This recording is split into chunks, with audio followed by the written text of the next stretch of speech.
these sessions are going to allow you to be more proactive and get the tools you need to be able to be an effective leader and also really manage your organization. So are we seeing a diverse amount of people in the C-suite jobs and the CEO roles? So you have to be innovative. That's another thing that many companies are missing because we're stuck in the way we do things, the way that has worked for us. What's up, guys? Welcome to our 2020 wrap-up. Super excited to have you all today. You have been rocking with us for the entire year, or I wouldn't even say the entire year because we got together around September, October. But we're super excited to have you guys today because, again, we're going to wrap up all the conversations that we had this entire year and pretty much, get you guys, do like a wrap-up, identify who may be rising, who might be falling, providing the updates, and just kind of get you in tune of what we've talked about if you missed some episodes. So again, if you haven't watched any previous episodes, go back and watch them. But again, our goal today is to just, identify what are some things that you can learn from what we've talked about so far? What are some things that you can take away as you're planning 2021? So I'm super excited to have this conversation today because we've talked about some great companies. We've had some great highlights. So I'm super excited about what's about to happen today. So how are you guys doing today? Oh, I'm always great. It's another day to go get it. It's another day, another blessed moment. All right, let's get it. What about you, Tyrus? Oh, all good. Christmas went well. Everybody was happy. It was quiet, like I like it. We're coming up right. When you're watching this, is going to be after the new year. So happy new year to everyone. And let's get off on our best foot. Let's recap our 2020 and then let's just move into 2021 with a different mindset. All right. I mean, we also had a event. We had two of them. We had that goal setting event. Really awesome. Really had some great people and business leaders, those that already had businesses, a lot of individuals who are new small business owners. So we were able to really help navigate them in planning for 2021. And hopefully some of the stuff that we talk about today is also going to give you some navigation tools and how you do business, how you do leadership, how you do diversity, equity, inclusion, team engagement, leadership development.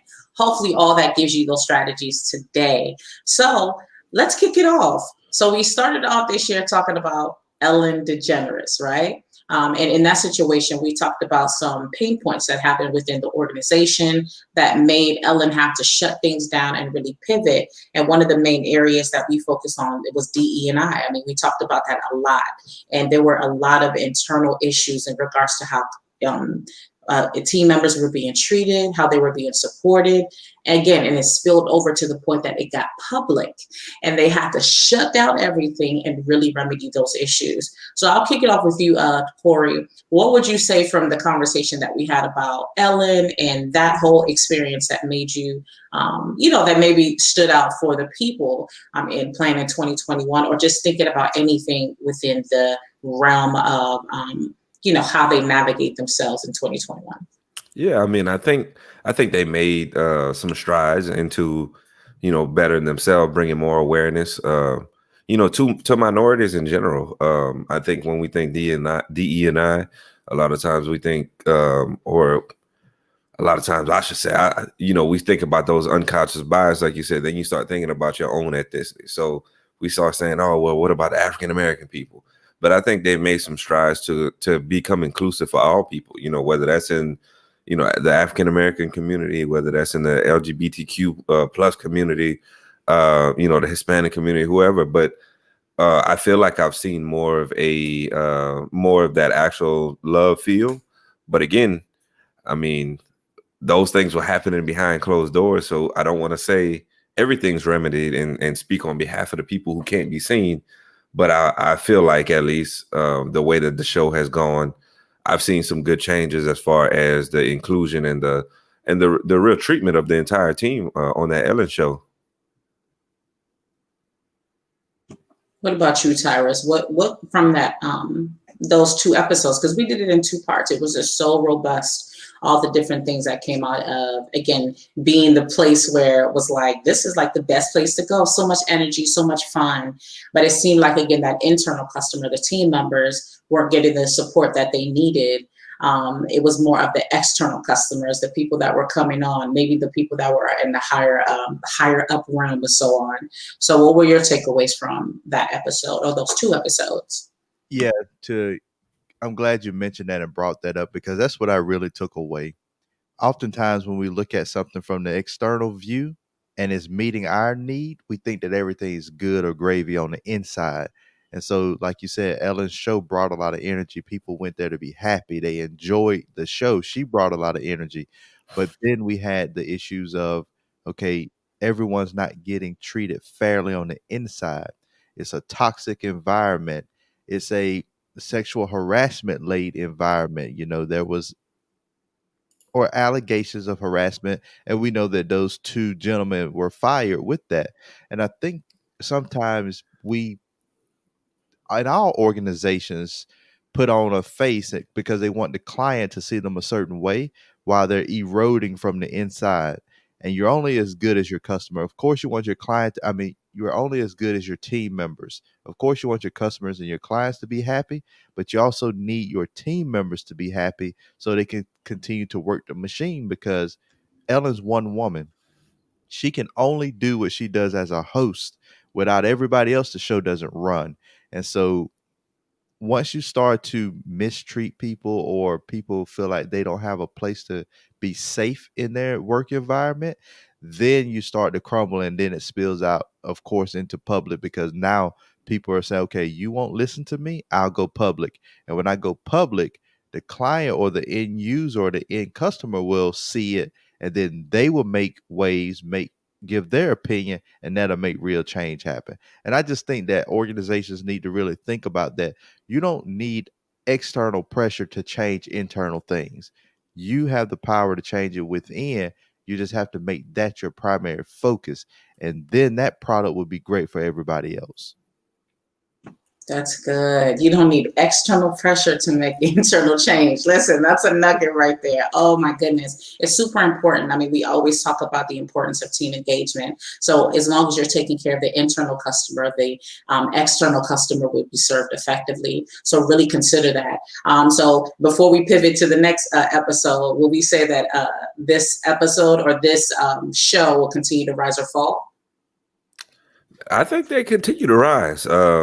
Even with you can kind of tell from just a media standpoint. So when Ellen, I think she just got diagnosed with COVID not too long ago, a couple weeks ago, I want to say. Yep. And it's kind of like the community rallied around her and was like, hey, I hope you're feeling better. Like hope everything's fine. I want people to understand though, kind of what Tyra said. You don't need to wait for somebody to speak up to say something. And when you have a firm pulse on what's going on inside of your business, inside of your team, you don't have to wait for that blow up moment, I should say, and then you putting out fires here and there. Like you should really be able to proactively address a lot of things, and a lot of that comes from, and I'll put this on Ellen for this, not let me say her per se, but her management team, her team running behind the scenes. I'm sure she has supervisors in certain places and managers and whatnot. Are you truly keeping a pulse on what your team feels like and what they're dealing with? Because that's how you squash a lot of that stuff. Is you allow your associates, you allow your team members to speak up when they can, and then you don't have to worry about this big blow up moment. So I think they continue to rise. And I want to bring something up that I know we weren't thinking about at that point or in this specific what we're talking about, but we're talking about Telepictures, the production company, and Warner Brothers, the one who owns them. When this Ellen DeGeneres show is sidelined like it is now because she's in COVID, where or how are they making money? What is their backup plan? Because she's the show. And so since she's the show, she's not there. She's out till January. And so what are they doing now? So as a company, as an organization, I'm trying to figure out for them, and I know we didn't think about it, and I need to wrap my head around. I'm not in the TV industry, so I don't understand like when a show like that gets sidelined, even with the COVID or with the allegations, they took them off. What do they do? What is their backup plan? What keeps them rolling? Other shows, or do they just eat the loss for right now? And then when it comes back, they try to make it back up. What do you guys have on that or have that take? I mean, you hit a good point. I mean, she's not out, and I know a lot of times whenever she has stepped away for whatever, they have brought somebody in and or different people in to kind of keep the show going. But essentially, it's just one of those things where, like maybe when Corey said, they rallied around her, they added that additional support, which really, I don't know, it kind of just really showed that. I don't know. Sometimes I wonder in these situations when these things happen. Of course, you have a pocket of viewers from the outside that might not see things that are such a big deal because again, when you have someone that has impacted their lives, again, this is one of those shows that a lot of people really, really loved. A lot of people love Ellen and what she does. So it's beautiful to see how people rallied around her, but it's also, again, makes you wonder, especially from the outside perspective, how I won't say forgiving, but people are pretty forgiving in these situations. But it's awesome that they've been able to still allow this machine to work. They have these plan Bs that happen in these shows where if the talent or the main face of it's not there, they can still pull in talent that can still help that show navigate and pivot. But essentially, Ellen, she's the name of the show. She is the person that people look for. Regardless of who they put there, she's still essentially kind of like her spirit still lingers in that space. What do you think about that, Corey? Or what Tyra said? Yeah, I mean, I think that you could always have a backup, and it made me think about the church. When you go to the church, you always want to see pastor preach. Mm. You get that visitor, you get the deacon or something in there that got to step in for the day, and it's not quite as good as what you wanted to hear for that week. But yeah, I mean, they definitely. I think the magnitude of who she is makes it hard for them to fill in with anybody in that slot because, I mean, who can you really get that's going to rival Ellen, right? Outside of some other megastar. So it's really hard to say like, hey, if we can get someone else to step in and do this or whatnot. Yeah, for me, I just think it's hard for them to be able to still run the show without her because she is such a big name. Now, you should probably continue with some of the show. I'm not saying like just if Ellen's sick or something like that, then you just can't do anything. But most people watch the show simply because of her. But I can't really say whether or not it would be great to put someone else in place because it's kind of like saying, hey, let's swap out the Rock at certain pieces in his movies or something like that, to put a different person in, or let's swap out whatever megastar. Like, can we pull out Denzel in a show real quick and just insert someone else because he wasn't feeling good? It's because they are such a big star that people gravitate, I feel like, at least toward the person on the show rather than actually what the show is. I know a lot of people, they just want to see Ellen. They just want to see Ellen talk. But no, they definitely should have something in place, though, because I would rather some type of show versus no show go on. I just think it's really hard for people to discredit Ellen, I guess you can say. No, well, not really discredit, but to look at someone else in that spot and say, oh, the show's still the same. And I'm gonna do some research around that because I want to see if they pull the slot or if they're running reruns until they come back and do new production and do new shows. I know that when Alex Trebek had passed on Jeopardy, they had enough episodes recorded with him in it to cover for a while until they found a replacement. But they also did run reruns, and so I I'm just interested when those leadership positions when they're trying to come up with a backup plan. What happens when the show goes down, and for how long do they run reruns, or do they give the slot up, because out of sight, out of mind, you if you're gone long enough, especially in today's world, people replace you, and whatever feeds their need, they'll put that in place, and then they'll move forward. So we can get off we can get off of Ellen. I just went down the rabbit hole with that one because it made me think. Yeah, that's the power of planning. I'm pretty sure when COVID happened, they didn't expect it. But again, from watching the show historically, this isn't the first time that they've had like gaps of period, like a period where she wasn't around. So I'm pretty sure, they might have to call some people last minute, but this isn't the first time they had to navigate it. But essentially, you bring up a good point, the power of preparing and planning. If you can't do things ahead of time and just have things mapped out, just like, again, we had that webinar and we were really helping these business leaders map out what they were going to do in 2021 for the entire year. So if you're prepared for it, at least only thing you have to do is make minor adjustments. But if you're not prepared and you go in and you're trying to make adjustments or plan, last minute, that's where you might run into hurdles. But as we're talking about pivoting and making adjustments, Nick Cannon was the second episode that we talked about. And as we know, in that situation, Nick Cannon had gotten into some hot water because of the conversation that he had. Of course, he has, outside of Wild 'N Out that a lot of people know him from and some movies that he did in the past.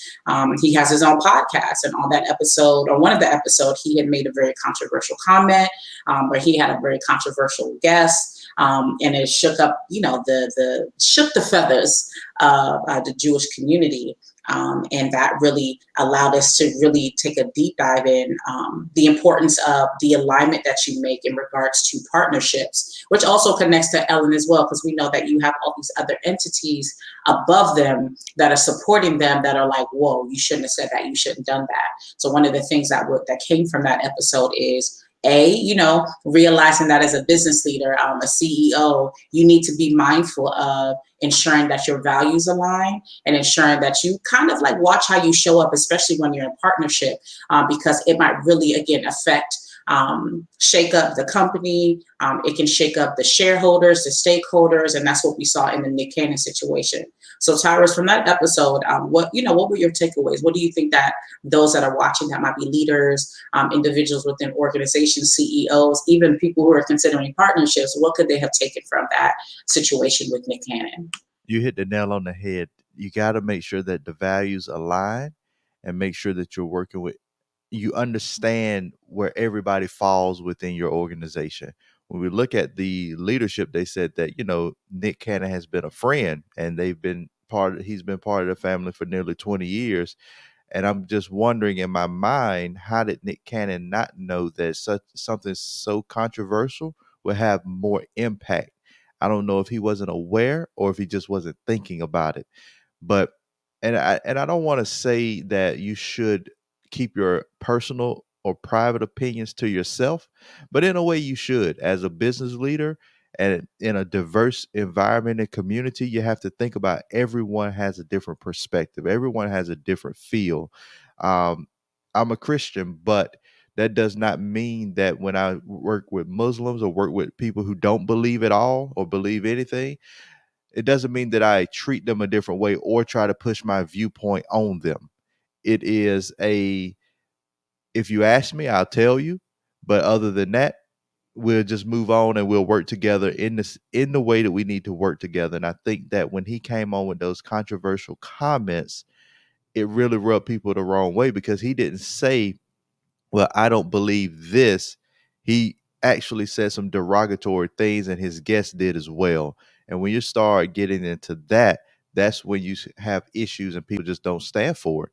And we know that the Jewish community has always been together and been strong with that over the course of history. Anytime someone says anything, comes against them, they have all these things set up to where, okay, we're not going to stand for it. So he should have known. I don't know why he didn't know. And he should have, you don't control your guests on your podcast, but you should have some standard of, okay, we don't curse on this podcast, so don't you come and curse. If you can't do that, then it doesn't align with our true value, and we just won't have you as a guest. No love lost. And I think that's where he should have been with his guests. Hey, you know that this is my podcast, but I have ties to other organizations. I'm doing current work for other organizations. It'd be different if he didn't work for them. if he wasn't on national TV, if he just had his podcast, say what you want to say. But when you have, or you are interfacing with different diverse people around the world for national television shows, you have to know your audience is going to encompass all different types of people, and you don't want to say those things that will offend anyone like that. Yeah, and I mean the Yeah. thing for me is especially during these times where we're trying to raise awareness when it comes to minorities, when it comes to racial issues, like even in how you grew up, right? Your social economic status, whatever it may be, you can't combat and try to bring forth, in my opinion at least, you can't combat and bring forth and say, hey, we need to bring attention to, let's say, Black Lives Matter or something like that, right? We can't bring attention to this and then go bash somebody else.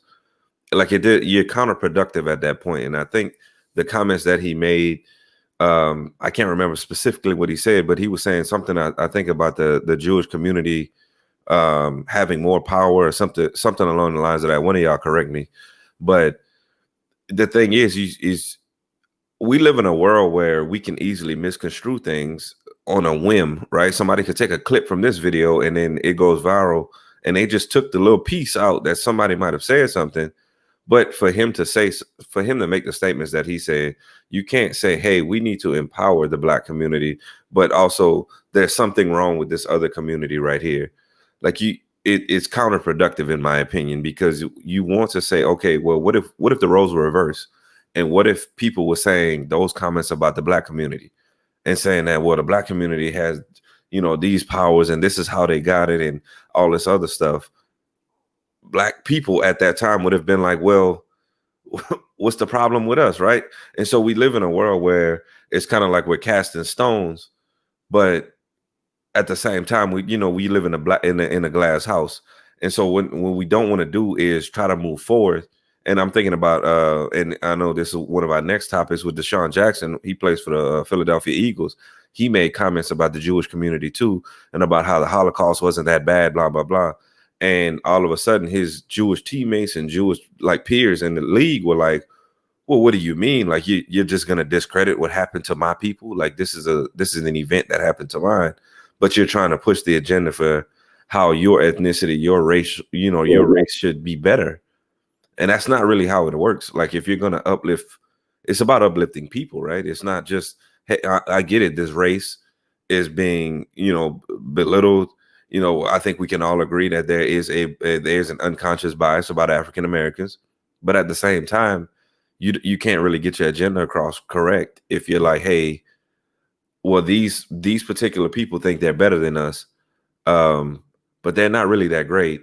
Our people should be better than them. And now it's like this tug of war for who has the most power as far as a race goes, when in reality, it should just be like, how do we get on the same playing field for the same opportunities, for the same pay, for the same relationships that can be built, for the, like, you know what I mean? So it was just kind of, I'm gonna just say it flat out. It was kind of stupid to make those comments, and I get it. That might be your thoughts behind it, but it's stupid to make those comments when you work with other people, and to think that those other people wouldn't take that some way is just, it doesn't make sense to me.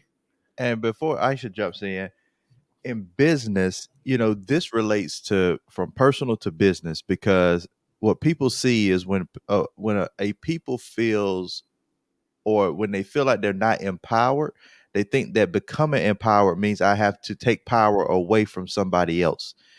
It's not about equality. And it's the same thing in business.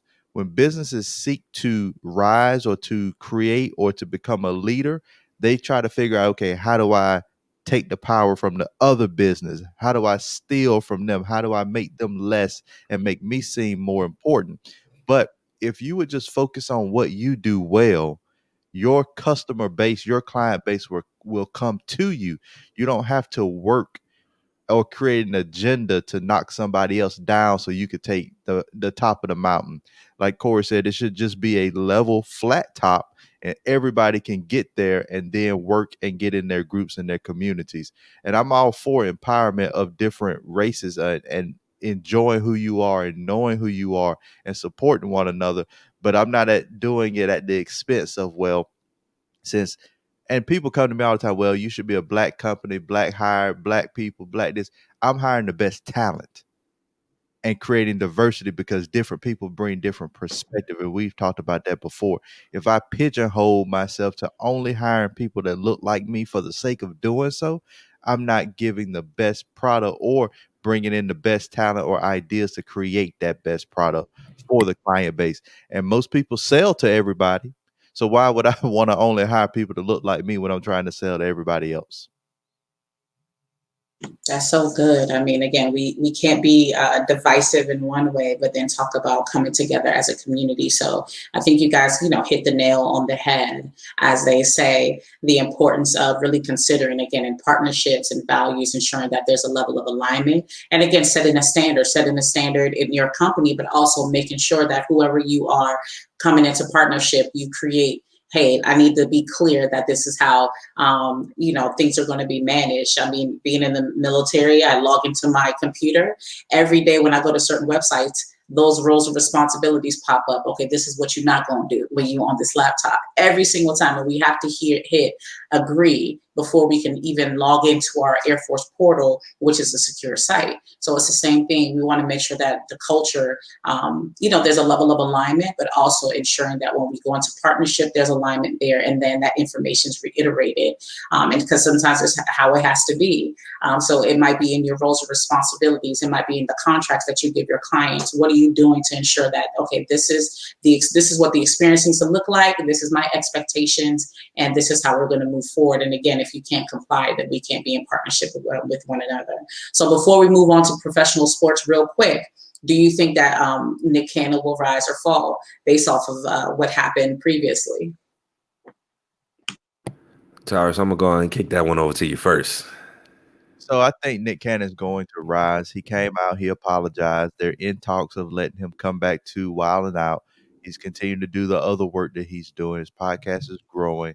He's becoming a foundation almost in the culture for his fan base. He's growing, he's mature, he's getting older. So I think Nick is the next generation of leadership for us in acting, in comedy, in just presence on television. So I think that Nick will continue to rise. I think he not learned his lesson, but he has the awareness of you can't just say everything that you want to say or invite people on your show to say what they want to say. He's going to curate it. He's going to look at it. He's going to make sure that the values and the principles align, and then he'll move forward. And I think he'll continue to grow. Yeah, to be honest with you, and I think there's a business principle behind all of this that doesn't even have to do with DEI or racism or whatever, right? Or the belittlement of other people. It just when you understand how to really do business like that, you know how to bring yourself up out the mud. So I think Nick Cannon continues to rise. I mean, you even think about people like Paula Deen. Yeah, she's not in the national spotlight, and she made some comments that were really, yeah, it was just y'all go look up the comments. I'm not even gonna talk about that.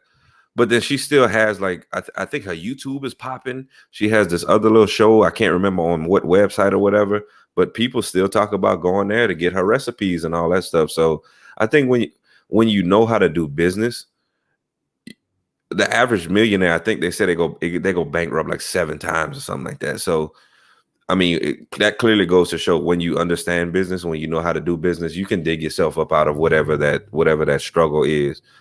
You'd be hard pressed to find somebody who doesn't understand how to pivot and rise when they reach a certain level, right? Not we live in this cancel culture, but at the same time, we cancel them for 2-3 months and then move on with our lives. So I think he continues to rise. Yeah, I agree. I think that he can pivot from this. How it's going to look, it might look different. While or Not hasn't officially come back. I've heard some interviews of some people that were on the cast. They haven't had those conversations, but he is back on his podcast. He is still continuing to build his brand. He had that moment, addressed it, and now he's pivoting. So, it's a lot more to see in regards to what happens with that. So as we move on to next, we talked about professional sports, and in the professional sports space, that was a big time where DE&I was a big conversation because of what the social justice, the situations that were happening in regards to George Floyd. So social justice, racial injustice, racial, inequality, and just coming together really came up in the space of professional sports. So again, what were your main takeaways? Because again, the goal there was to really focus on bringing more awareness. And since we have seen how things have pivoted in the past few months, because again, these were one of our earlier episodes, in regards to what was your takeaway, and do you think that the professional sports space is in a place now where it's going to continue to rise because they have made those adjustments? I know Corey has more information than I do on this, but I'm gonna jump in and I say that I believe they're gonna do better. Um, they are doing better. From what we discussed, the NBA was already on that side. They were already making waves, allowing the players to voice their opinion and supporting them. I see the NFL doing it now after the fact. I wish they would have, when Colin Kaepernick first started, had a sit down to get an understanding. They just didn't want to do it at that point. They just did not want to do it. And so I think that now and he's gone. He's not coming back. Unlikely that he's coming back. But now I see all the changes they're making. It should have been done sooner. But I guess now they see the reality of their mistake. And so they're giving that leeway and they're giving the players the ability to voice themselves. And now they're supporting. I've been seeing commercials come out. I see NASCAR has made a lot of changes. And I know, well, I guess it's a sport. And so NASCAR has made lots of changes and their fan base is still there as well. So I think the fear of these organizations was, if we change, we'll lose our fan base because there are people that support us that may not support all of these different things. But it's proven that they didn't lose, and the people that they did lose didn't impact them very much. So I think they'll continue to rise. Yeah, and I mean, the thing is what happens with just and I know we had specifically touched on like the NFL. Like you said, Tyrus, I just wish they would have been more proactive in the situation. And I love to compare them to the NBA because the NBA allowed their players to voice their opinion. They allowed their players to sit during some of the most pivotal times during a playoff game. You make a whole bunch of money, as an organization during the playoffs. Your viewership is high, your ratings are high. And they allowed their players to sit. That's the biggest thing I just want the NFL to get across is to, again, we just talked about this at the beginning of the show. It's allowing, don't allow those external pressures to just blow up your, to cause the internal issues. And that's what literally happened in this, right? So the internal players were saying, hey, we have a problem with this. We need you to address this. I'm going to use this platform because there's so many people watching to bring attention to this. And the NFL basically was like, we don't care. And most people would be like, well, it's not the platform for it or whatever. But if I put myself on this stage, then I can use that platform for whatever it may be. That you're not doing anything bad because, Martin Luther King says it himself, right? We saw these riots that happened, after George Floyd. But riots are the I think he said riots are the voice of those unheard. So we either knelt or peacefully protested or stood up or raised our fist or whatever to bring awareness to this thing. But that was a problem. So now you're going to deal with the other side. I'm not saying that it's right to go, break up people's stuff and all that whatnot. But when you deal with a people of emotion, what do you think is going to happen when they're unheard and, you're not acknowledging them and these things keep happening? And I'm sure y'all still see it too, the videos that are online of, random African-American men. And to be honest with you, I've seen a whole bunch of videos of an array of ethnicities just being, badgered by law enforcement or something like that. Now, again, and I'm going to preface it with this because y'all not going to take this clip and just be like, well, he said law enforcement is bad. What I'm saying is is that there was a opportunity for them to bring forth, hey, we have this issue with this particular group. We want to bring something forward to it. We want to bring awareness to it. And pretty much the NFL was like, yeah, you're not about to do that right now. So for them, really need to do is get on the bandwagon of allowing their players to not just be employees and allowing their players to really do something positive. I think they did that with what, their initiatives to go vote. And the biggest thing I heard from the go vote movement that the NFL was doing was they just simply wanted people to get out and vote and let their voice be heard. And I think that was the message I enjoyed better. Was it wasn't a, well, let's get the president out of the White House. It was a go vote. I don't care who you vote for. Vote and let your voice be heard, and let whatever your feelings are get out there. And that way you can really, put yourself toward change, whatever change that is. And so I think that was really powerful. People, here's the caveat to that, though.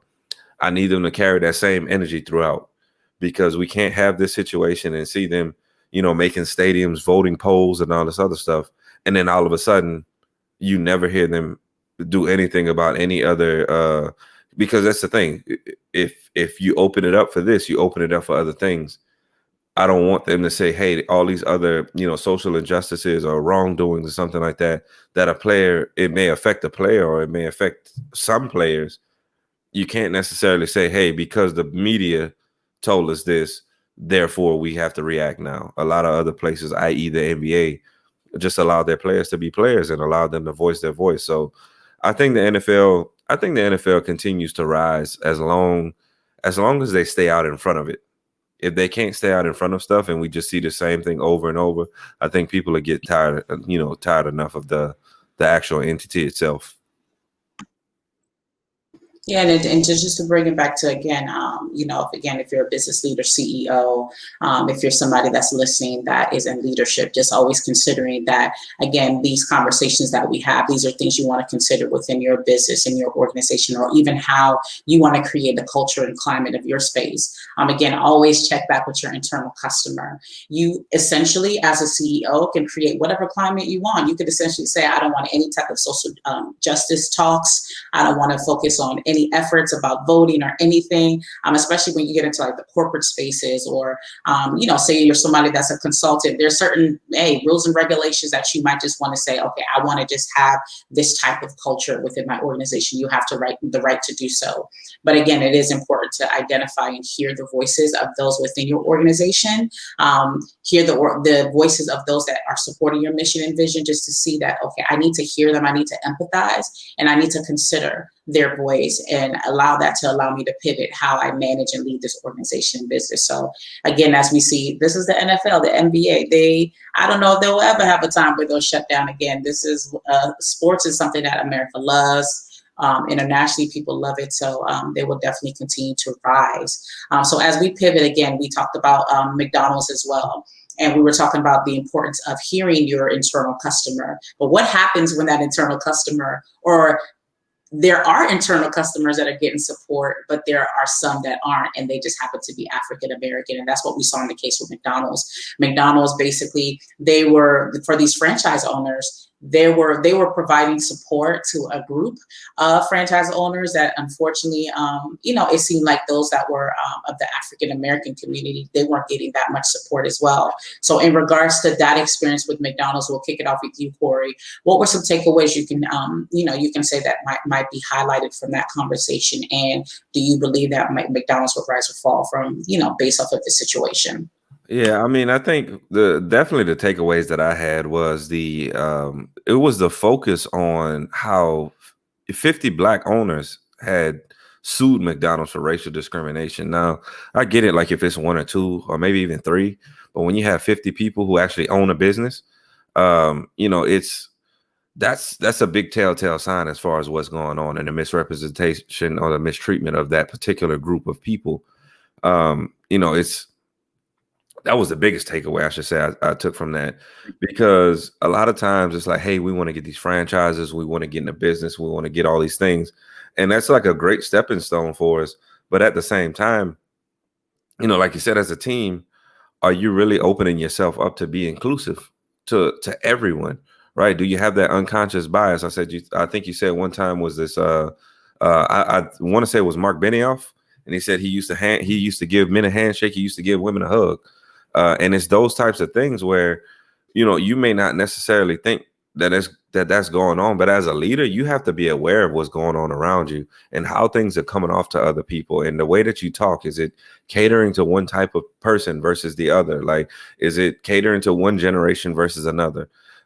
Is it catering to, do you speak a certain way and you just expect everybody else to understand what you're saying?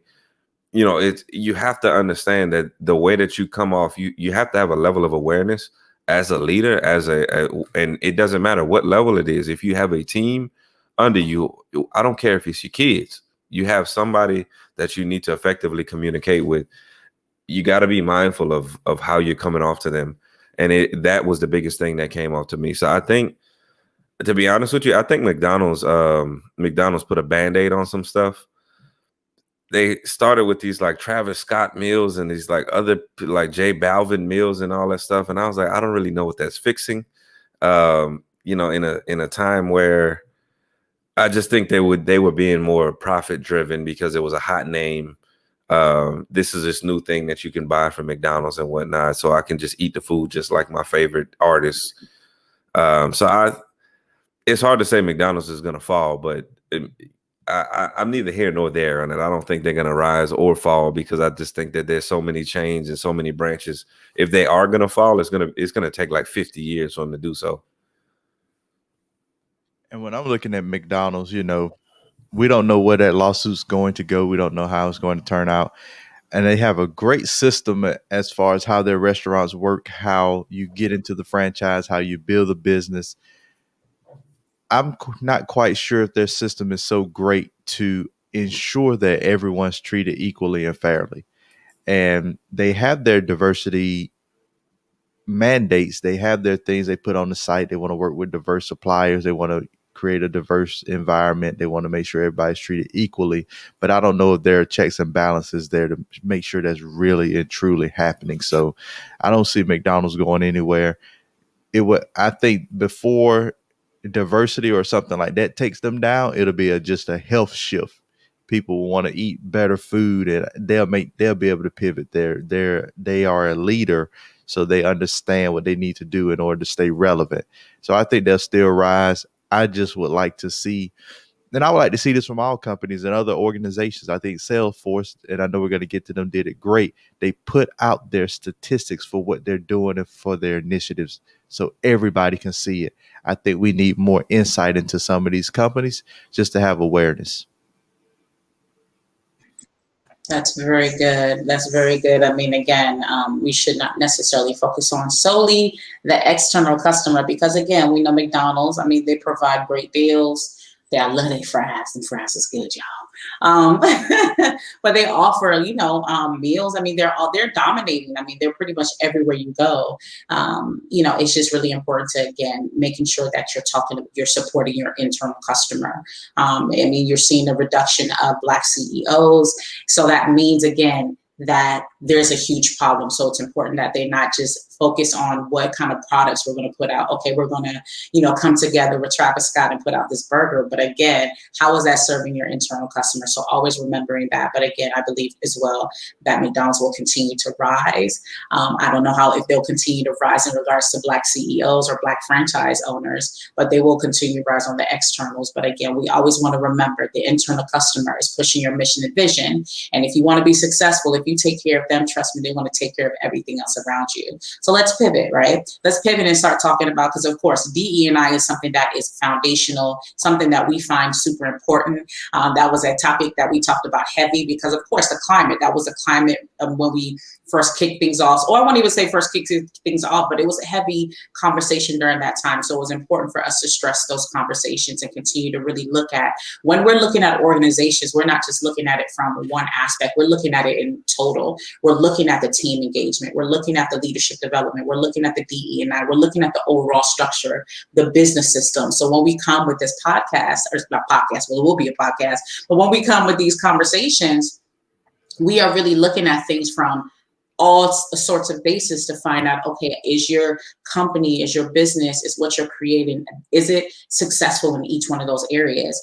Because if it's not, again, one area could be the downfall of another area. So we look at things from so many different perspectives. But another perspective that we need to look at as well is the importance of a personally developed leader. So when we're thinking about WeWork was one of those companies where the CEO needed some personal development. He needed some professional development. He needed to work on some things internally because it was affecting how things were pretty much, being looked at externally. So from the conversation we had about WeWork, Mr., coming out, working out, and then coming out with the shirt off and sweating all over people papers, and you thinking about a CEO that was out there just having parties right after firing a bunch of people and buying all the bottles, like the top of the line and Maybachs and all this different stuff. But why is it important that as leaders, we are also ensuring that we are professionally and personally developed? And if there's anything else that you want to give the people in regards to what they can learn from that conversation we had about WeWork, what would that be for you, Tyrus? What were the things that stood out for you? And will WeWork rise, or will they fall? Or will they just, I don't know, just dissipate in the sunset? WeWork has a lot of work to do. And, I want to talk about their future first. I think that I don't believe they will rise. I believe that they are reeling from the debt and from the investment that has been put into them. And COVID has made a large impact in that. They're trying to collect overdue rent from their tenants, and the other tenants are just straight out canceling their leases. So they're going to have a long road. The new CEO created a multi-year turnaround plan. So it's going to take years for us to even figure it out and to see if anything actually works for them. Now, going back to the issue, their previous CEO, I think that, and I want to talk about it from personal experience too. Sometimes when we hire people, when we invest in people for our businesses, we don't make the decision fast enough to remove them when they're abusing power or when they're not doing a great job. They knew he was not doing a great job. They knew his employees had issues. They saw it, but they did nothing. And so whether that's offering him coaching, whether that's offering him leadership development training, because as a CEO, you still need that training.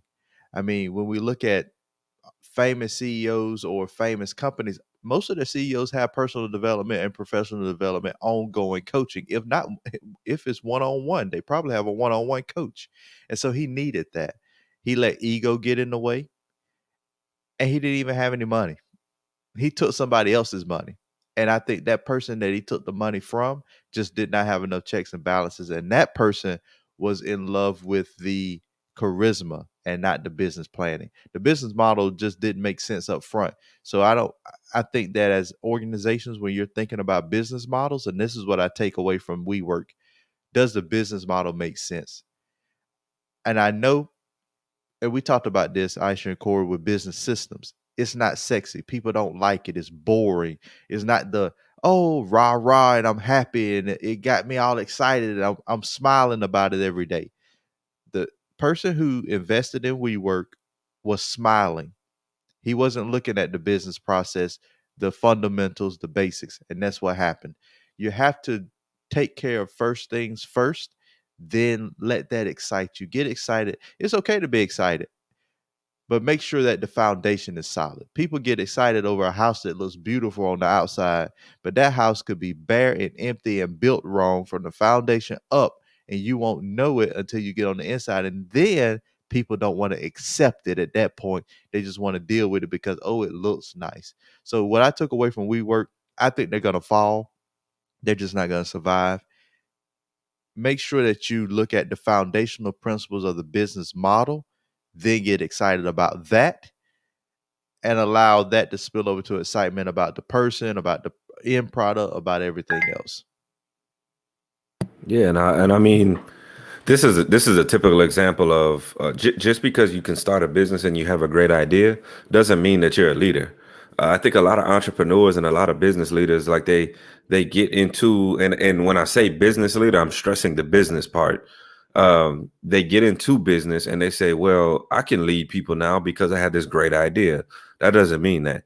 What it means is you had a great idea and people wanted that idea, and people might have wanted the product or service that you offer. Therefore, you made money. Money doesn't make you a leader, right? If we think about Gandhi or we think about Mother Teresa, I think we can all agree that these are some of the greatest leaders that we've ever seen as far as serving people, doing well for their people. They didn't have any money. So money doesn't make you a leader. Entrepreneurship, when you get into the game, you need to be right within. And like Tyra said, you can have this nice, big, beautiful house on the outside and it's empty outside. I'm going to take it a step further. You have a lot of houses now. There's this big old house and it's nice on the outside and they got the windows that you want. It's double pane with the shutters and all this other stuff. And then you walk inside and the house been built out of particle board. So the minute something happens, or the minute something, a windstorm hits, the minute a hurricane hits, the minute an earthquake hits, all of a sudden the whole house going crumbling down. But it looked really good at on the onset of it. So this is the prime example of why leadership development is so great and why it's so necessary when you're in business and really when you're in doing anything, right? So Aisha talks about emotional intelligence all the time. Like you have to increase your emotional intelligence because some of the things that I got from the Week Work CEO, why do people want to be around you after you've just been working out and they're trying to work? Why do you think that people would be excited to party with you after you just fired them? Why do you think that people would be ecstatic in your company or be like gung-ho in your company when they know that you're out here blowing all the money for the company? They might not have a job. There's a certain level of I guess just common sense almost that you would have to have, or like awareness of your surroundings, your emotional intelligence, right? For you to understand that, yeah, other people probably won't see this as a good thing. So WeWork was pretty much the foundational, I guess, story that I'm probably going to tell for a long time of the importance of leadership development, because if you're not right within, then it don't matter how high you go. The minute that storm come rolling through, it's going to knock on and blow on everything on down. So I think that WeWork is going to fall simply because the structure to it is not good. I think the product was great at the time and the borrowed money and all that stuff was great, but you got to be right within before you try to win. That's good. That's good. You have to be right within if you're trying to win. Y'all dropping them quotes. Y'all need to write those down because we got some nuggets. Listen, when that planner and that book drop, listen, we got some quotes for days. But that's super, super true. We have to consistently think about the importance of developing ourselves as leaders. That's why I lead with emotional intelligence. That's why the Active Lead Insights is something that we do with a lot of the clients, just about all the clients that we have.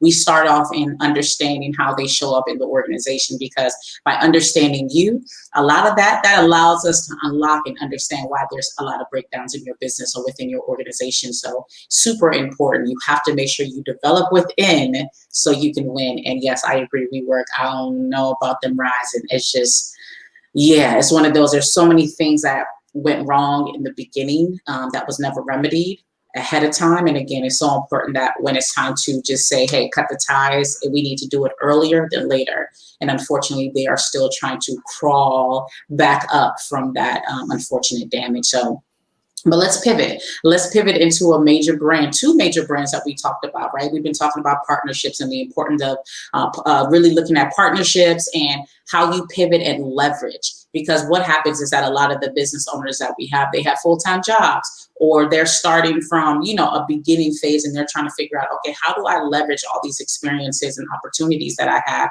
in order for me to build a personal brand? So one of the conversations we had was between Charlamagne and Joe Budden. These are both media tycoons. Joe Budden started off in hip hop, rapper.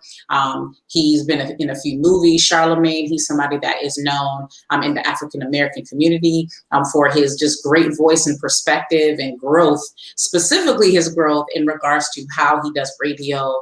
And he's on, part of one of the hottest radio shows out there, The Breakfast Club, that's nationally syndicated. And they just got inducted into the Radio Hall of Fame. But these two had a clash because although they were friends, they both were talking about ownership and how you leverage your brand. Because again, what we saw that was unique about the two is that they started off small, but they were able to expand and create something big.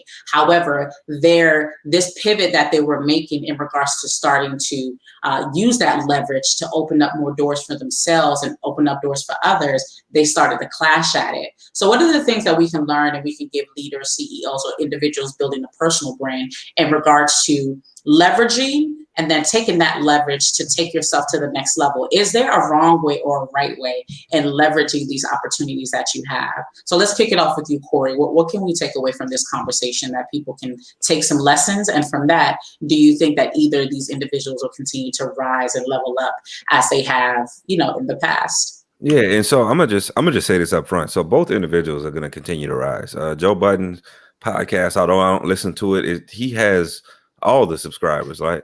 Charlemagne is doing some things for the community, just like nationwide, that he will continue to rise.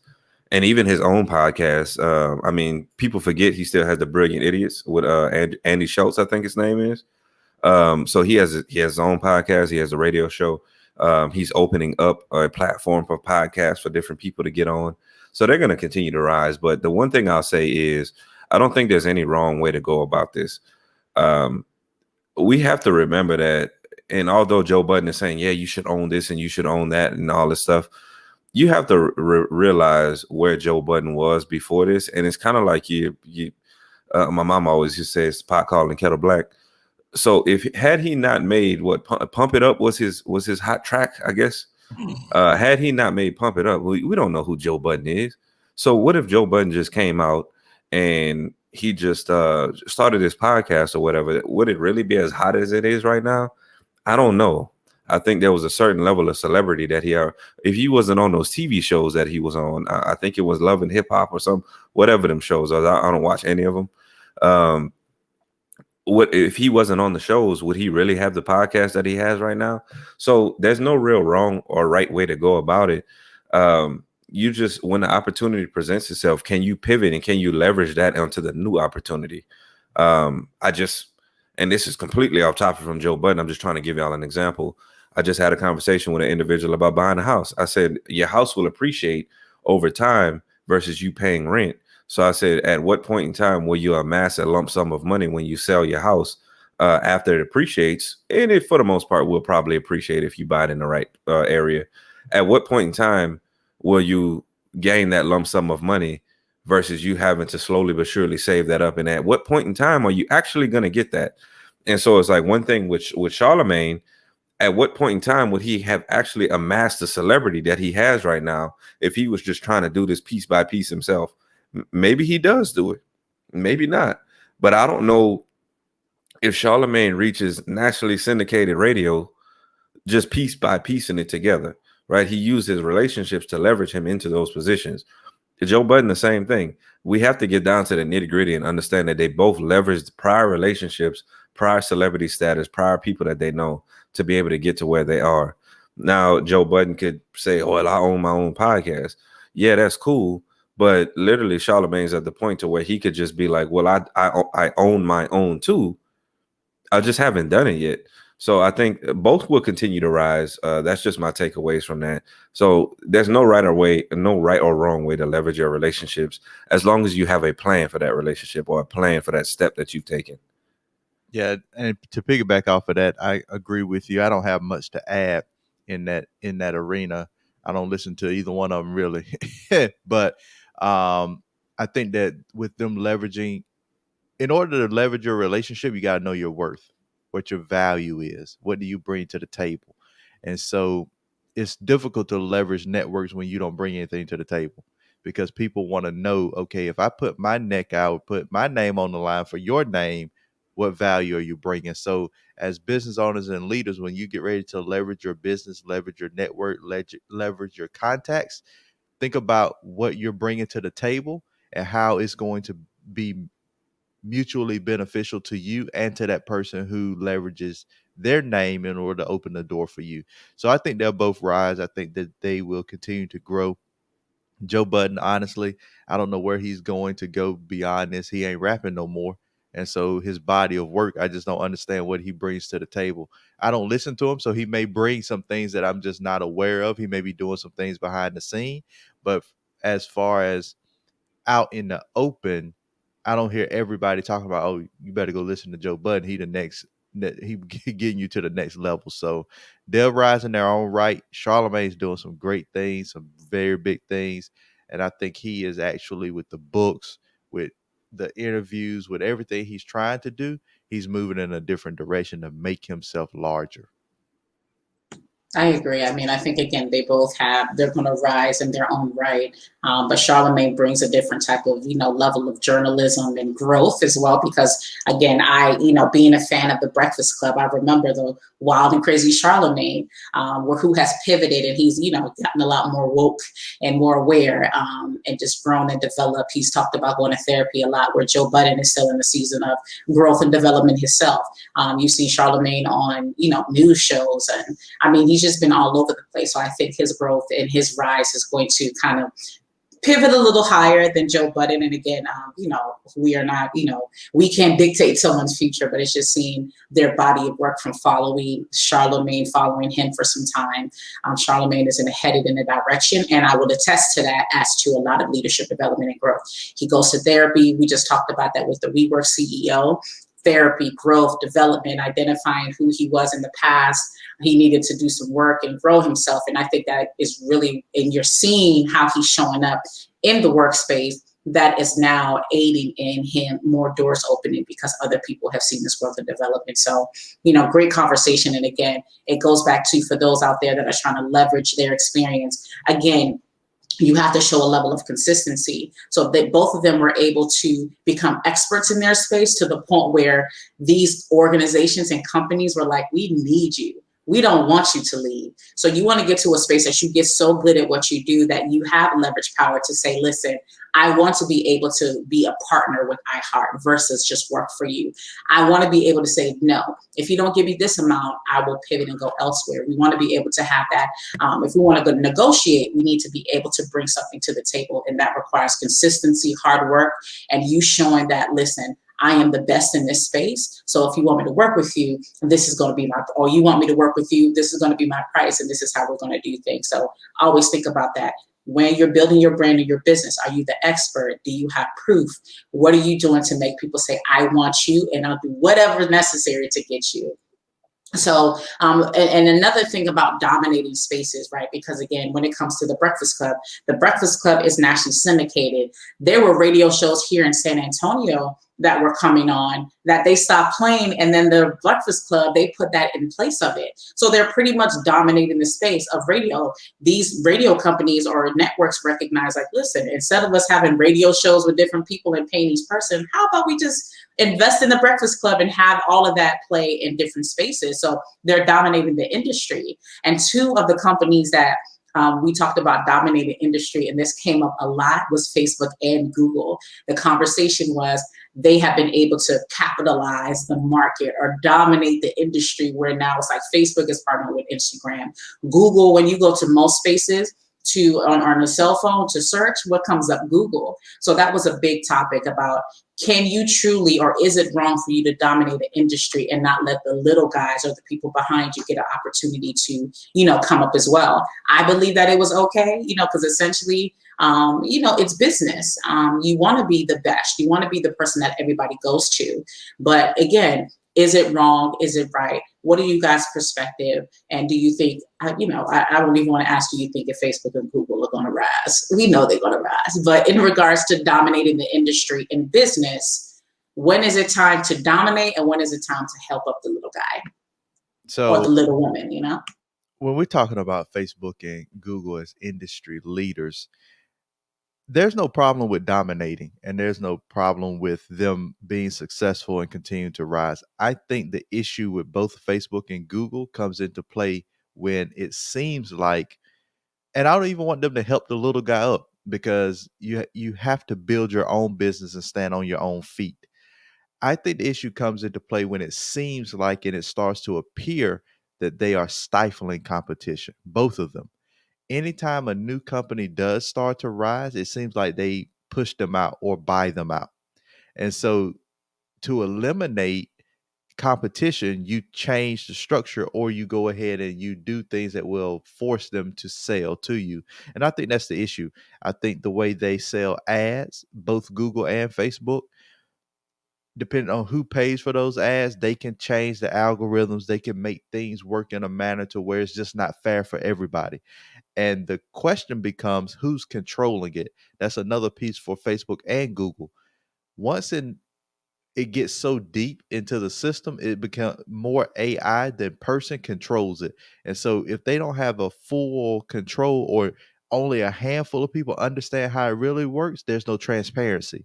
And that doesn't sit well with the government, because the government wants to know exactly how you work. How are you protecting us? How do you protect data? How are you being fair in the marketplace, instead of being just this monopoly? I mean, they broke down Standard Oil for that very reason. They controlled everything. And so now it seems that Google and Facebook are becoming those entities of today that are controlling everything. I mean, when you look at WhatsApp, when you look at Oculus, when you look at Instagram, Facebook now owns it all. So they're owning the competition. And not only do they own the competition, it makes me think about, they own the competition, but they're also developing Facebook to do similar things. So will Instagram and WhatsApp and those things survive? Or will Facebook just eat them up and say, you know what, we have combined them all into Facebook. You no longer need these apps.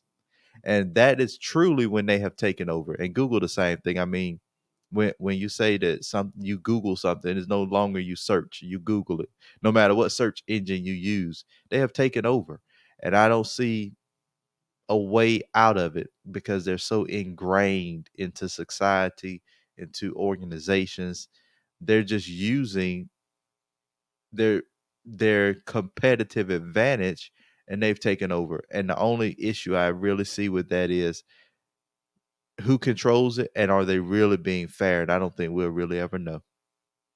Yeah, and I mean, this is just it's almost like people are like, oh my God, you're getting too big now. But the thing is, how many people out here have this same goal to try to, I guess, dominate at this level? A lot of people have the same goal, right? But when you think about Facebook also, and even Google, when we talk about that dominating, they're also giving back, right? So they put themselves on a platform that then give back to people. I think about even Facebook ads. They don't have to allow us to run, ads on Facebook or whatnot. Google doesn't have to allow for search engine optimization. They could just be like, hey, based on whoever searches whatever, one of our peers on the marketing side, he says, you know what, if you type in the Breakthrough Kings, or you type in Breakthrough King, he comes to the top of the list. You know what I mean? So he was able to optimize himself to be able to get there. But when I think about Facebook and Google, they're also still giving too. I think Facebook just gave $100 million out to small businesses. I know Google's helping tech startups and stuff like that to, they really get their feet off the ground. But we can't be mad when they start to dominate like this. I think we just need to look at the platform for what it is. Now, if they start to extinguish all these other places, like I know when we discussed Google actually came about because they had, I think I can't remember what company it was, but it was like um, Microsoft or something like that. Google actually came about because they had sued Microsoft for doing this kind of the same thing. Now, Microsoft did some things a little bit different, and not to say Google hasn't been sued, because they have been from overseas. I think it's been Britain who sued them. But at the same time, can we not focus on, hey, these people um, are dominating so much to where I don't have a voice, versus us saying, how do I leverage that platform to get myself to that same place? Because to be honest with you, I mean, Facebook is buying a whole bunch of stuff up, and there's a lot of people who like selling their company. So if Facebook wants to buy your company, you probably become an instant a millionaire, much less maybe a billionaire at the same time. So if you can't beat them, join them. Okay, Sometimes, leverage yeah, again. leverage that platform. Yeah. What were you That's about to say, pretty much it. If Tyrus? you can't beat them, join them. And even in the contract world, when their contracts awarded, government contracts, if smaller companies win them and these big companies lose, next thing you know, The big companies are buying the smaller companies, and it's just a lot of turnover. And then the other piece of that is these larger companies are getting together and buying smaller companies, so they buying the contracts. If you can't win them, buy them. If you can't win, join. Yeah, that's good. And again, I mean, that's been the nature of the game. There's a power in partnerships, coming together and saying, okay, you are dominating in this space. I need this, I need that. How about we come together and let's all win together? And I love that aspect. Again, that's what brought together this collaboration. And even as, you know, as a company that came together within the pandemic, there were some companies that really leveled up during the pandemic. Y'all like these transitions? I'm working on them. Okay. I'm working on these transitions. Okay. Into these other companies. But another, like, two companies really leveled up during the pandemic: Zoom and Netflix. Zoom and Netflix. Zoom, I mean, blew up. Again, I remember using Zoom years ago when I was doing health and wellness with the company, and it wasn't as popular. Netflix, I remember, again, getting the CDs ordered and DVDs, ordered and so on. But who would have ever knew that COVID would have just literally just took them to a whole nother level. So they really leveled up during that time because, again, the access, people had to start pivoting to a virtual space in order for them to train. Teachers and schools are utilizing it. I mean, just about everybody is saying Zoom. That is the first thing that you hear. And even I've watched interviews on the news, or might have saw stuff with a celebrity and they say the word Zoom. So everyone is using it. And even for Netflix and chill was trending at one time, but during the pandemic, where people didn't have anywhere to go, they started going in and focusing on watching and streaming movies from these platforms. So with these two companies really leveling up in the pandemic, I think for us, you know, one of the great conversations we talk about is innovation and being prepared for the shifts and changes that can happen in our companies. So what can we give to, again, those future leaders, those future CEOs, or those in organizations trying to launch, leverage, and lead, right? What can they learn from how Zoom and Netflix really was prepared for the shifts and changes in the world, and why we need to start being prepared and looking towards the future to really ensure that, again, we dominate the industry and really pivot effectively? Because even Salesforce did it, right? I mean, we're going to get there, but Salesforce, 21 years, but somehow the CRM space just blew up at one point, but they had this idea 21 years ago. So what can we learn from these companies in regards to innovation, growth, and change, and being prepared for anything that might hit them and you have to pivot? Yeah, I mean, like when you think about Zoom, they were the opposite of WeWork, right? They were right within, and then the opportunity hit, and they win. So their employees love working there. They had a couple complaints. That was about it. But for the most part, I think it was 97 or 99% or something like that, said that they love the company and the CEO. It's the complete opposite of WeWork. So, you know, they fix issues as quickly as possible. Any patch needed, they roll it out. Any issue that's going on with Zoom, they fix it right then and there. But the people love working there. And I think once the opportunity you know, I should say, once the preparation met the opportunity, then we see what it is now. And actually, I was reading something yesterday. It said if you bought $10,000 worth of Zoom stock at the beginning of 2020, it would actually be worth $55,000 right now. If I could get that type of return, you know what I'm saying?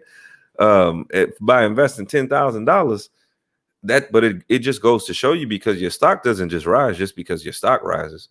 Or it just rises because of the stock market.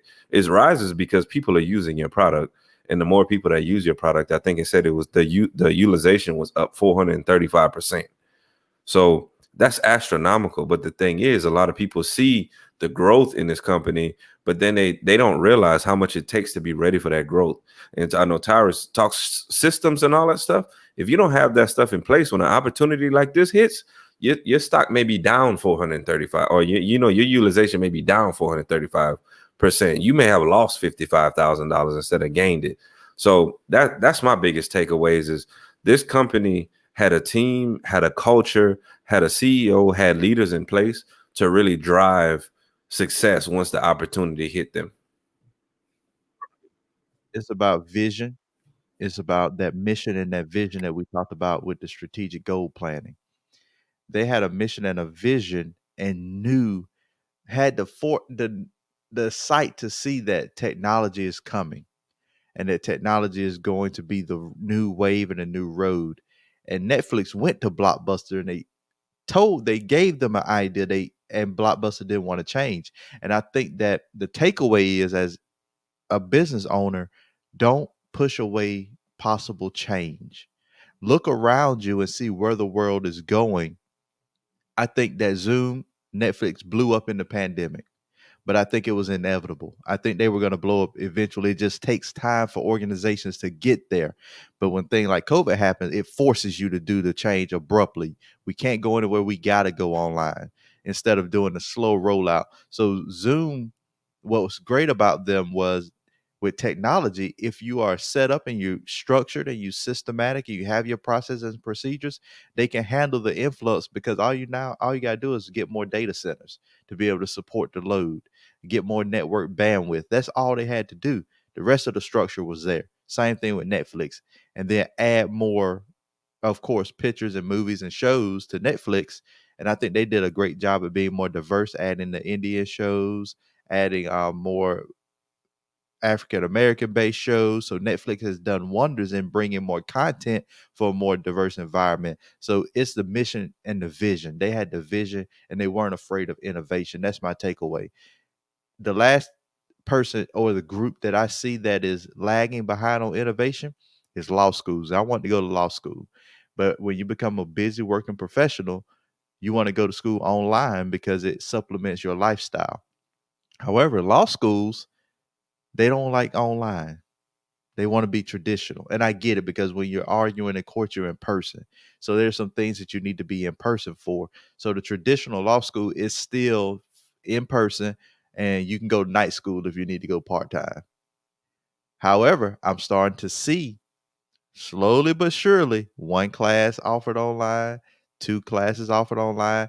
In California, you can go completely online and get your JD.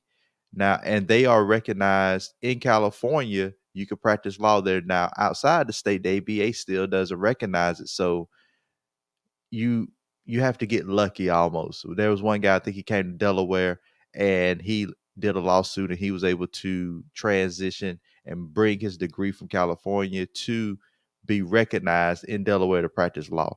But I think they are going to innovate, come on board to online. So having vision and not being afraid of innovation is what I took away from those companies. That's good. That's super, super good. I mean, even again, when we talked about Salesforce, they, again, 21 years in the making, but they saw something, again, 20 years ago, that it's really allowed them to pivot effectively and become leaders in the CRM space. And even in comparing, now let's look in the internals, right? Because again, we're talking about these, tech kind of companies that really focus on innovation and change. But what's different about Salesforce and Zoom is that they've created this culture that people love and support. I mean, they've been hit with best places to work. The CEOs have a high rating.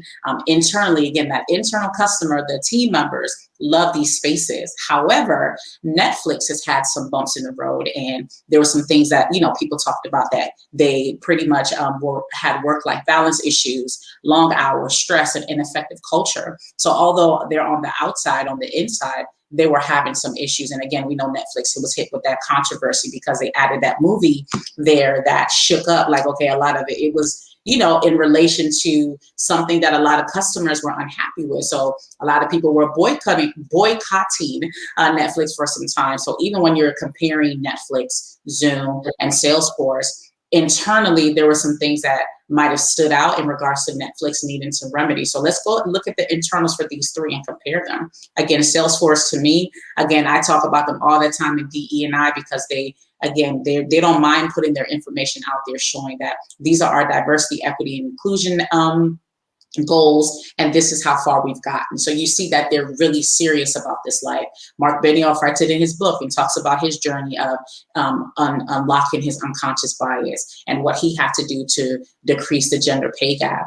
Zoom, I mean, you see a CEO that came from another company and dealt with work-life balance issues and was unhappy and decided, you know what, I'm going to pivot, I'm going to change, and I'm going to start my own thing. And now they've incorporated things where they have what they call a chief people officer officer, if their goal is to make sure that the culture of that company is effective internally, serving that internal customer. So we're going to create an entire role that we had never heard before of someone that is truly there to ensure that the team engagement is effective. And now, again, you see that they're the best places to work. They're people that are just raving about them on these sites that provide reviews. But what was the breakdown with Netflix? Well, I mean, what do they need to do differently to ensure that they also are the best places to work? Because again, although right now they might be leading, I know I have Amazon as well, and I have Disney as well, and I use each one of them interchangeably, you know. But do you think that Netflix, if they don't work on the internals and stand out like Salesforce and Zoom, that they could potentially get knocked down just a little bit, because they already lost a lot of those big hit Disney movies, Marvel movies. And again, you have Amazon that's right behind them. And when you get on Amazon Prime, you have an access to Hulu. I mean, it's pretty much like an all suite type of experience there that you can tap into, even watching sports that Netflix doesn't have. So what are your thoughts on that about serving the internal customer, and what can Netflix learn from Salesforce as well as from Zoom so they can do better in serving their internal customer? I think Yeah, that go ahead, Cyrus. I think that Netflix can learn that, and I believe it's just tech companies in general. I see Netflix as more of a tech company on the back end side, because they're producing the footage. It's about the network, it's about the bandwidth, it's about developing. And so I think that they need to look at Salesforce and Zoom as traditionally tech companies overwork you, because we're trying to stay on top. We're trying to get as much that we can get done. We're trying to have a almost an environment of, we have to be fast paced, and that comes with long hours and stress, and that's notorious for almost all tech companies. But I think they need to look at Zoom, look at Salesforce, and say that even as a tech company back end, we can still support the people. We can still bring in great talent. We don't have to overwork them. We can still be a leader in the industry without stress, long hours, or the consistent idea that we have to always be developing and moving. So just looking at that and changing the mindset perspective and the company culture. Yeah, and I think when it comes to these other companies, these Hulus, Disney Pluses, all that stuff, they've caught on to what Netflix is doing when it comes to like I have my own content from my own place, because Netflix was realistically the first people that I guess really started this is a Netflix original. Now Hulu has their original series, Amazon has their original series, Disney Plus has their own stuff on there. So companies are going to catch up. Companies are always, and this is the thing I want people to learn. Companies will always catch up to the new innovative thing you did. The differentiator in there, like the difference maker in there, is how do you run your company from within, and do those people stand the test of time? Because if I work for Netflix, maybe I go to Hulu after that, or maybe I jump to Disney after that, or maybe I jump to some other. Peacock is another streaming platform that's becoming really big now. So it's like, okay, where do I go at this point? And a lot of leaders are struggling with this as far as company culture. Where do I go now? Because if these places offer the same opportunities, if these places offer the same type of content, a lot of people, to be honest with you, are starting to buy from companies simply because of the company culture, and they buy into what they believe in. So if Netflix doesn't fix the system within, and make sure that their employees are happy and their culture is great, people will start to then leverage these or lean on these other companies, because they say, well, I see how you treat your people. I'm really not trying to support that. That's good. You hit on a great point, because again, I mean, we saw that happen with the Zoom CEO. He started off in was it WebEx? Yeah, WebEx, WebEx. right? He started off there and then pivoted, because again, internally the company culture was ineffective, and that is so true. You see a lot of these situations where you have someone that worked for Apple, they went to Microsoft, or went from Microsoft to here. So that is a big deal breaker, or it can really shift things if you're not serving your team members effectively. They can literally go to another company and they've already learned the ins and outs, and now they're able to help that other company pivot and now they're the leader in the market. So super important that you consider that. And one of the areas that we focus on most recently is SolarWinds, and how again focus again on the tech space, and how the tech space is lacking diversity, equity, and inclusion, and how that's a big issue. Again, although Salesforce isn't necessarily, it's within the tech space in a certain space, in a certain realm, but that was one of the big conversations that we had again about the importance of you have more diversity in your organization, and you really considering the voices that are within that are complaining, or they're saying that, listen, we have issues. We need to identify what we can do to bring more diverse spaces or faces in there, because as we mentioned, the more diversity you see in organizations, the more you're going to see more innovative outcomes. You're going to increase revenue. You're going to see so many more benefits when you have spaces that are more innovative. So when we were talking about SolarWinds recently, it was just interesting to see how they had that downfall. And I wonder again if that had a lot to do with the internals that were happening. Again, you have a space like Salesforce that's effective in how they're focusing on the internal customer. Then you have SolarWinds that had a lot of internal breakdowns to the point where their system got hacked. So in looking at SolarWinds in comparison to Salesforce, I want us to compare these two. In regards to Salesforce and SolarWinds, what could SolarWinds learn from Salesforce, or vice versa, in regards to protecting not only your internal customer, but protecting your internal system? Tyrus, we'll kick it off with you first. So definitely SolarWinds has to learn to, I think it's possible that they were so wrapped up in their own product success that they didn't look at the possible things that could happen. They didn't think about, we're providing network monitoring and security for other people. Let us look at our own network monitoring and security. If you notice, think about some of the companies out there that they sell a product, but then they don't do so well in that specific thing for themselves, or they may focus so much on making sure their customer is taken care of, but they don't focus on them internally. And I think that's what happened. I think somebody dropped the ball. They probably thought that they weren't the target specifically, because the target would be those customers, those larger companies, that it wouldn't be them. But they didn't have the knowledge or the thought to say, okay, if I'm the gateway, I might be the one that they come after first.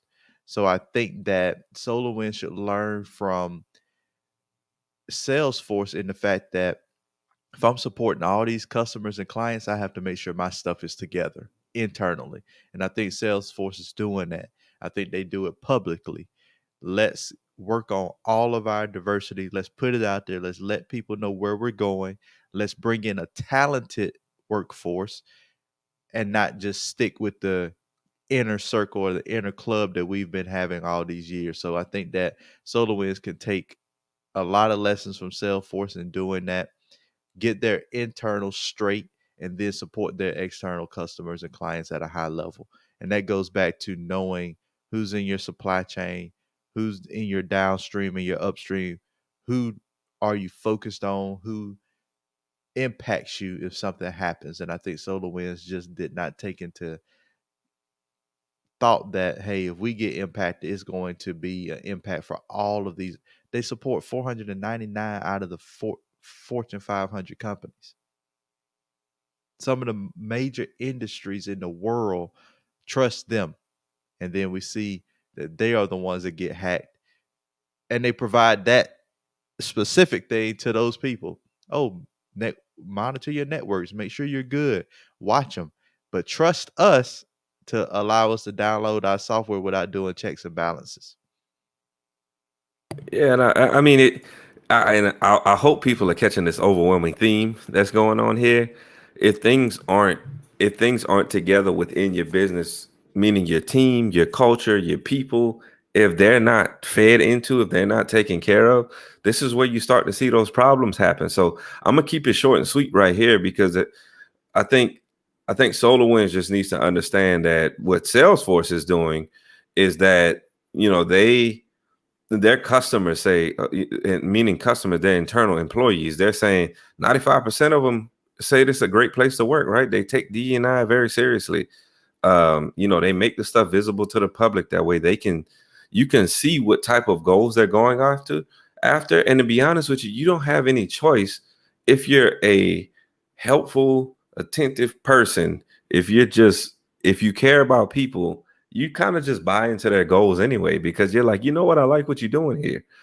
So one thing that SolarWinds needs to do is just understand that, again, as we've talked about with all these other companies as well. I hope y'all are catching the theme that if your team is not taken care of, if your culture is not there, you will start to see those breakdowns and those issues later on.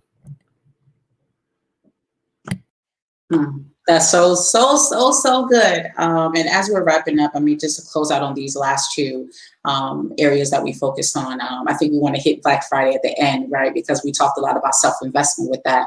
But, you know, with another personal brand, Mike Tyson and Roy Jones, they had that fight that happened recently. And a lot of that conversation, just like we were talking about, we focus in a lot about the personal development and the work that you need to do in order for you to leverage your brand. We talked about the importance of innovating. I mean, these two have been, you know, in the boxing space for super long. So they even touched the innovations area, where even though Mike Tyson, I mean, fought, I mean, way back when, right? It's been so long since he had a fight. He still has been able to create a level of relevancy. But it all, to me, I believe that it had a lot to do with the growth and development that he had as a person. He's been on this journey, had a lot of hiccups, a lot of ups and downs, but somehow he's been able to still grow and develop, which has allowed him to still stay current and start thinking about how can I take these opportunities that I have and start leveraging for the future. And even behind the scenes, Roy Jones, might not be the face that everybody talks about, but he still actually has been able to still do some things behind the scene to still stay relevant. So, you know, before we pivot to Black Friday, what were you guys take away in regards to the Roy Jones and Mike Tyson conversation? And what can people learn again about the importance of personal development, growth and development, but also the level of relevancy that you can create with yourself, regardless of if you are solely a personal brand, and you can really still find a way where you can still stay current, although you might have been somebody that was popping back in the day. What are your takeaways on that? We start with you, Corey. Yeah, I mean, and again, the theme that we're going for here, I guess not for what we're going for, it just kind of happened. Look at yourself within. So a lot of the things that Mike Tyson's talked through, and a lot of things that we know Mike Tyson for, is the internal struggles that he had with himself. Yeah, he can knock everybody out. He pretty much knocked everybody out that he fought. But the issues that were always brought up was his aggression, his anger, his outspoken, you know, on this platform or that platform. But it's because he even said it himself. He had to work on himself, and boxing helped him do that. Same thing with Roy Jones. Roy Jones he's not as a polarizing figure.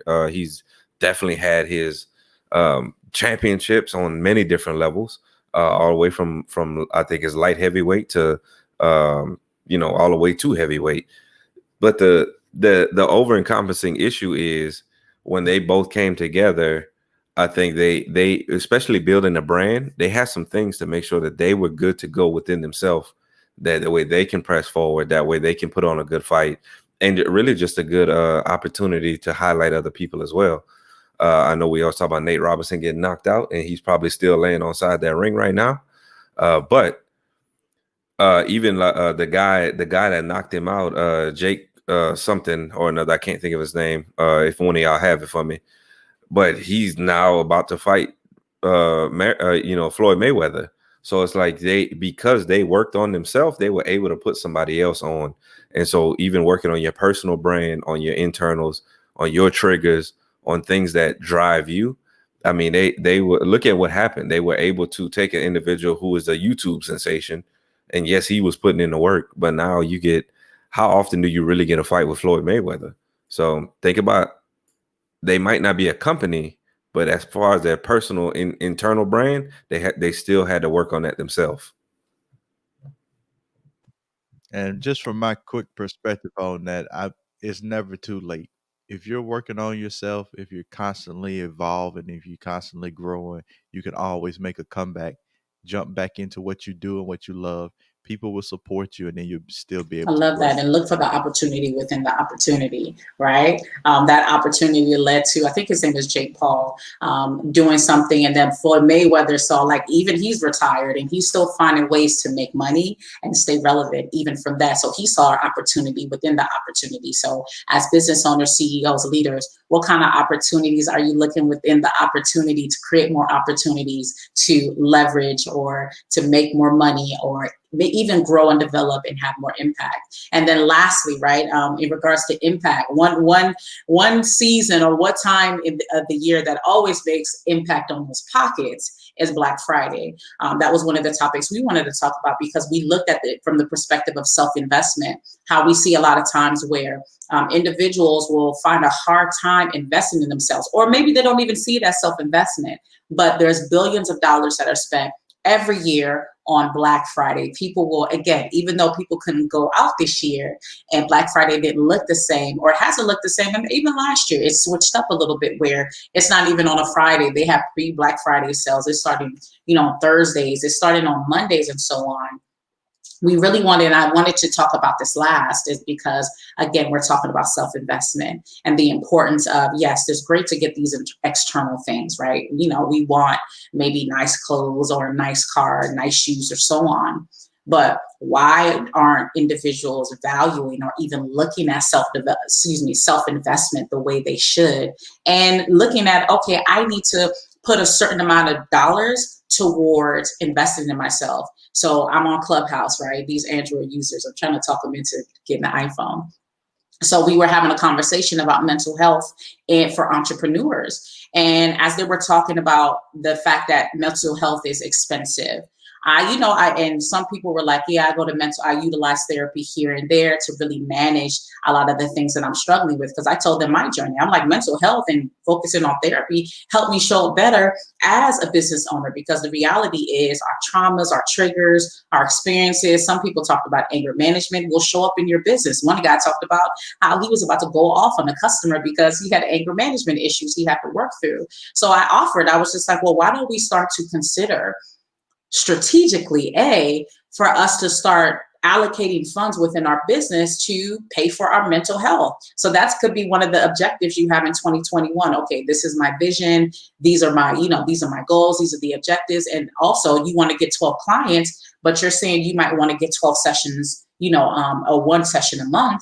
Okay, add that into your strategic planning for your business. So now that's something that you have embedded in your entrepreneurship journey. I want to get 20 clients and I want to make sure I can pay for my 12 sessions. And even that, I told them that as they're building and becoming CEOs, it's super important that you're also looking at this investment and creating a culture as well to say that, okay, we're going to make mental health and therapy and work-life balance a norm. And just looking at this, again, this self-investment aspect differently, and also teaching their team members how to invest in themselves. So, let's close out with that and talk about Black Friday and how we can really learn from how we spend so much money externally, but we need to start focus on internally, what we need to make internal investment and focus on doing things that's going to help benefit our leadership development. Because as we see with Mike Tyson and what we talked about with WeWork and all these other individuals, everybody had to do a level of self-reflection and growth in order for them to show up as effective CEOs. So we'll kick it off with you first, Corey.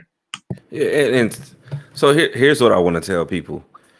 We're moving into 2021, and you're listening to this right now thinking my 2021 is going to be greater. My 2021 is going to be better than 2020.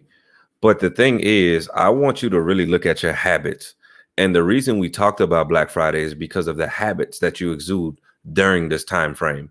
People are spending more money, right, than you actually have, because and the reason I say that is because there's a lot of people who are saying, oh man, the bills are tight, money's tight, I don't hardly have enough money. And then all of a sudden you got this extra $600 to $1,300 over the holiday season to spend on gifts that someone honestly will probably throw away in the next year or so. And then you're going to do it all over again the next year.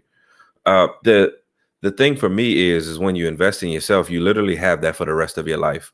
And so what I've been seeing people, having, and we're talking about this new stimulus check. And then we talked about how during, COVID-19, people have lost jobs and they've gotten laid off and they got furloughed and all this stuff.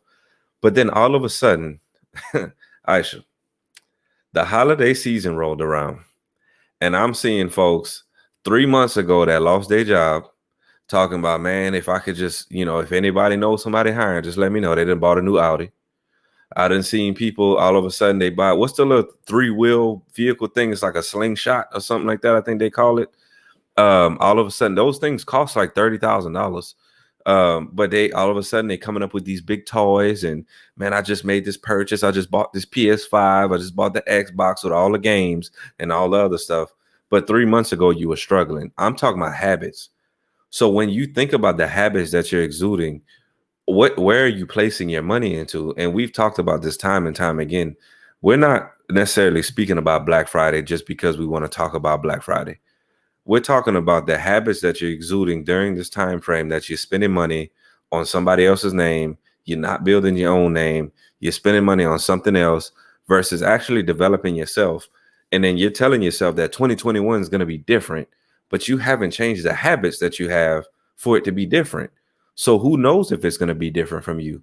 If, coronavirus doesn't go anywhere for the next 2 years, what's going to happen if things have to shut down again? But you've never developed yourself, or you've never gained a skill set, or you've never gained a thought process to say, you know what, maybe I should go make my own money. You haven't developed these habits for you to wake up and say, this is what I need to do. And I think that's what a lot of people need to gain from our talk from Black Friday, just understanding that your 2021 can probably be the same and beyond if you don't exude different habits. You just keep trying to do something the same, expecting a different result. And I believe that's the definition of insanity. Yeah, and from my perspective, just to piggyback on what you said, Corey, it's mindset and habits. When I look at people in this stimulus check that just came out, I'm seeing people, oh, we're gonna eat out all month. Mindset. We are, or we have been conditioned to be consumers. I was listening to Seth Godin. I think that's how you pronounce his last name. Last night, he was talking about the education system and the being indoctrinated and brainwashed in the education system to be an employee and a consumer. And so that's all people know. And the illusion of getting a deal on Black Friday forces them to go out and buy. And so investing in yourself, taking that same money and putting it, here's what you do. And this is what successful investors do, especially some of my real estate coaches. They have taken their money, their 9 to 5 money, put it into property, take the income from the property to fund their lifestyle. So it's not saying that they don't have lifestyles. They don't buy cars, they don't buy TVs, they don't get jewelry. They do all of that, but they buy the investment first. And I think that as consumers, you don't think investment first. You don't think personal development first. Jim Rohn said, if you work a job, you'll make some money. But if you work on yourself, you'll become wealthy. I heard somebody else say recently that people spend more time planning their vacation than planning their life. So you put all this emphasis on saving for vacation, planning that vacation, but you won't do the same for your life. If you plan your life, change your mindset. Even my own mom, we had this conversation. She said, being the way we grew up, the way we thought, it takes a lot of repetition of hearing the information before it starts to sink in. Because I told her, I said, I don't want you to buy my kids anything for Christmas. Send me the money in the bank account. I put it in their bank account and I buy them stocks. And she immediately said, those kids don't understand that. They want a toy. And I said, well, a toy won't make them wealthy, and it'll go away, but the stock won't go away. And so even well-meaning, the mindset has to shift to invest, to self first, invest in yourself, build yourself. That way you can make sound financial decisions everywhere else, and then live off of those sound financial decisions. So the takeaway from Black Friday is to invest in yourself, see the value in yourself, gain an understanding of, if I put this money into me, if I put $600 into me, if I put $300 a month into me, then I can make all the money that I want to make. Kevin O'Leary said most people Mm. can make I believe $25 million with the skill set that they have, either 15 or 20 to 25 million with the skill set that they have. That means you as a listener can make that type of money. You just have to change your mindset. Wow, that's powerful, man. Like again, we've seen that again. We use that example with Charlemagne. We talked about it with WeWork. We talked about with Mike Tyson about the level of self-investment, what that does, right? Therapy, the leadership development, learning a new skill. What are you doing to invest in you? You might have a skill, but you might be like, you know what? I need to learn new systems and how this applies in the future. I need to learn how. Okay, I know I have these leadership characteristics, but let me make sure I have the skills and the abilities and the knowledge so I can be effective as a CEO, as a leader in this space now. And really, again, looking at and pivoting our mindsets from being consumers and being someone that is living, thriving, and you're thinking about, okay, what can I do to basically consume information or consume the things I need to help me level up? So that's super, super powerful. So again, we really, really, really want to start thinking about all the things that we talked about today, how it's going to benefit us in 2021. These conversations weren't solely about breaking down companies, but there's something you can take away from every single topic and every single company and every single CEO that you can say, okay, this is what I will do and will not do. But again, that requires you essentially to decide, listen, I want to invest in myself and I want to grow and develop and ensure that in 2021, I've learned the lessons in 2020, but in 2021, I want to show up better, do better. And that requires you to start thinking about investing, growth, community, becoming better, improvement, and regardless of what word you might choose in 2020, you are the common denominator in that. So what do you want to do to really start pivoting your mindset and growing and developing effectively so your business thrives, your personal life thrives, and you can thrive wholeheartedly? So as we about to close this out, do you guys have any last words? And, Tyrus, what we got coming up in 2021? What are some things you think, people need to know that's coming up in 2021 as well? So for us, I believe we're going to do another strategic planning session at some point in 2021. I found that most people just, even though we gave them the theory, we gave them the practical application, I still had some feedback that, I was still kind of confused. So I think that we're going to do another strategic planning session and slow it down even more and just really ask those, okay, what are you confused about and how can we help you tie up those gaps? The next thing is our business development cohort, launching January 18th, 2021. Be there. If you are an emerging entrepreneur, if you are a entrepreneur and you're looking to go to that next level, you're looking to scale, to build, to launch, to leverage, or to lead, join us for that cohort because we're giving all the pieces that we talked about today, we're giving you that in the business cohort. How to do or leadership development, business development, branding, marketing, all the things that makes a business successful or allows a business to even go further and to lead. We're giving that in January 18th. That's the start. It's 8 weeks, 2021. And we still 50% off for the holidays. So make sure you join us for that. Lastly, the Act and Lead Insights, the assessment. If you join the cohort, you're going to get the assessment. It comes with it. But if you say that, okay, I just want to learn me, I want to invest in me right now. I'm not a business owner quite yet. I'm a leader, or, business is not on my mind, but there's some personal things I want to do in life. Take the Act and Lead Insights. That assessment will take you there. We got to sell on that too, 40% off. So make sure that you connect with us. Go to our website, reach out to us, join us, because at this point, it makes no sense to struggle.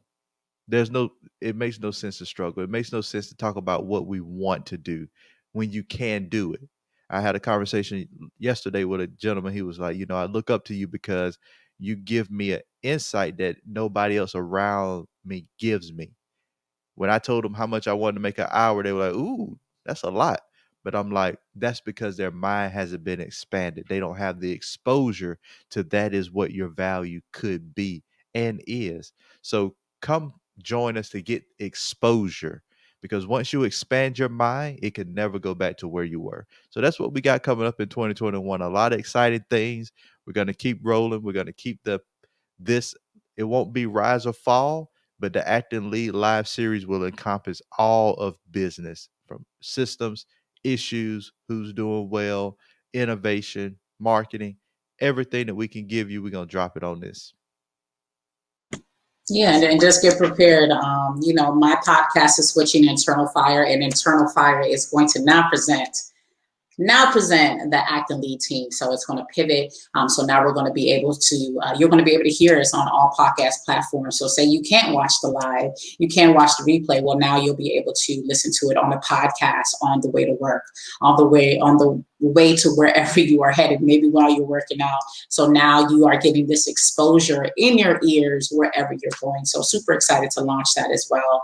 Because again, the more reach and the more that you start to hear this information, the more that it's going to impact you. And now it should hopefully pivot you in that space where you're growing and developing in these different areas of diversity, equity, inclusion, leadership development, personal development, business systems, team engagement, all of that, because that is our goal to support you in 2021.